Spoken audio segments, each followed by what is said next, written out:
You know, we have professional journalists throughout Southwest Florida this morning going back to the communities where they spent the most time after Hurricane Ian in those days when, you know, people were realizing they lost everything. And one of the areas that Trent and I spent a lot of time, was Harlem Heights. Yeah, it was an area that a lot of people were caught off guard. They're not used to hearing storm surge that far inland. And there were houses there 5 to 6 feet. And we're not talking one or two, we're talking 200 homes. Yeah. And you and I had the opportunity to go back in and check in on some of the people that we met just days after the hurricane. Yeah, a lot of them lost it all, but luckily it is a strong community and they are anchored by an amazing organization that jumped in and did whatever they had to do to help people recover.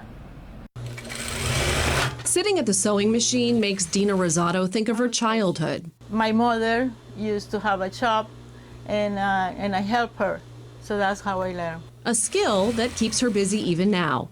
Dina is a seamstress and works out of her home in the Harlem Heights neighborhood of Fort Myers. For her, it's a labor of love. I love to sew and I love to do my own dresses. When Hurricane Ian came through, Dina and Felipe Rosado never expected they would lose part of their livelihood. Down there in my mom's house was like 5 feet on the street. So that's where they rode out Ian, at Felipe's mother's house 1 street over. And when the storm cleared, this is what they saw. It was horrible. They were trapped like hundreds of other people. When the water was going up and they couldn't get out. Dina showed us this video. To her surprise, oh my God! Her son showed up unexpectedly with a way for them to get out, a paddle boat. Oh my God, that was so scary. He and Dina paddled their way through the water down the road to see what was left of their home and their business. And we couldn't see the house. This tree had fallen on top of their home, but just beyond it, a sign of hope.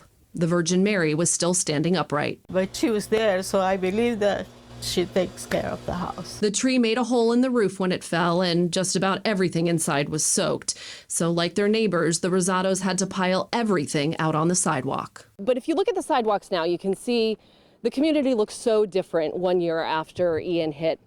You can see that they've made progress. And even when you look at the houses, you can see a lot of work's been done, but don't be mistaken, this community still has so much more to do. One of the things that this storm showed us is how strong this community is. Catherine Kelly is the founder and CEO of the Heights Foundation. It's a community center focused on kids and families. On a normal basis, we have about 250 kids here every single day. But in the days after Ian, it shifted into something different. We started making peanut butter and jelly sandwiches. We were making over 800 sandwiches a day just to hand out food for people. From sandwiches, they moved to supplies. People from all over the country donated things like clothing and cleaning supplies.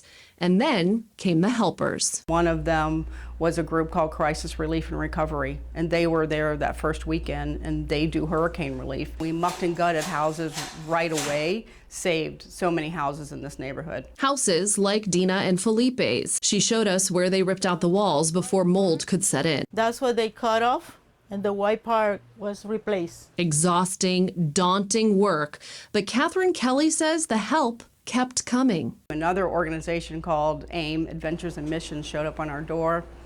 They committed to being in the neighborhood for a whole year. A year here helping Harlem Heights.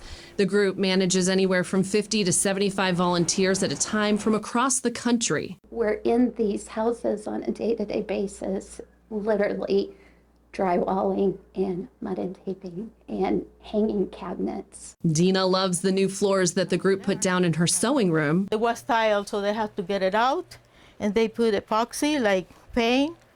It's nice. Nice that even a year after a life-changing storm, so many are committed to Harlem Heights recovery. It's a gift. Those are very blessed people that this community is so grateful for.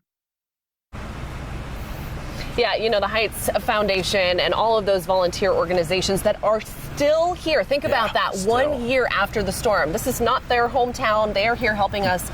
They are just doing such amazing work. And one thing that they were telling us about when Trent and I visited the community, they have this thing called Operation Christmas. Love that it they're already. Working on. I know.